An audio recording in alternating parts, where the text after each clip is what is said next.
All right, everyone, I would like to ask if you raise your hand if you've got a question, and we're going to start with Danny Thompson. Sylvia, Napheesa, Danny Thompson with a three-point conversion. Great to see you as always. I know you've only had 1 day of practice and limited time together, and I know it's a loss, but how do you feel about your performance today as a group, only just having literally one practice and just a few hours together as a team? I think we've got some things to work on, of course. I'm not satisfied, but I'm satisfied with where we're at because we know we can just go up from here. Of course, tonight we figured out a few things that we need to work on, and I'm okay with that.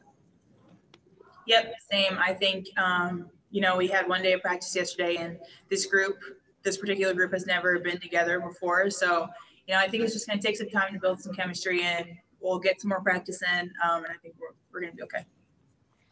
Next, we'll go to Steve Drumright and then Doug Feinberger on deck. For both of you, what was it that the WNBA did offensively that might have thrown some wrenches at you guys defensively? I think we did a lot of things that was uncharacteristic to be on the floor for our first time with this group. And they utilized that of our turnovers, running in transition and stuff like that, which made it extremely hard to play against. Doug Feinberg and then Gary Washburn. Hey, Sil, I know you've played in a lot of all-star games. This one obviously didn't have the feel of an all-star experience with no defense. I mean, right from the start, it seemed to be a defensive game as opposed to let people score layups all they want till the fourth quarter. Did you have that feel on the court? Was it that seemed like, so to speak, that it was more of a game than an all-star game? Yeah, for sure.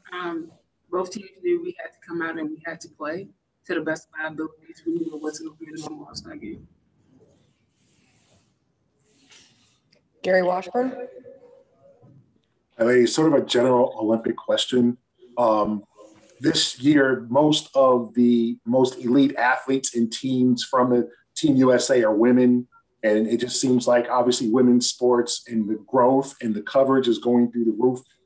Is there a sense of pride to be part of kind of like this growth and this, and the increased coverage of women's sports, and also just part of the Olympic team where most of the most elite athletes are women? There's a sense of pride. And I think for us, it kind of feels like a filing thing that women's sports are being amplified and talked about and spotlighted. And we're happy that we've taken steps forward, but we want to grow even more. So definitely we like that is going. Second part of the question. Gary, did you have a second part of that question? Just is there a sense of pride to be part of like this team and this kind of this growth and to go to Tokyo like with this team? Absolutely. I mean, anytime that you have USA across your chest representing your country, it's a great feeling. And to be with players, especially, vets like Sil, DT, Sue, and everyone else on the team, taking this team to Tokyo is such an honor. So I'm really excited to do that and to experience that with these women. All right. Thank you very much. Appreciate you.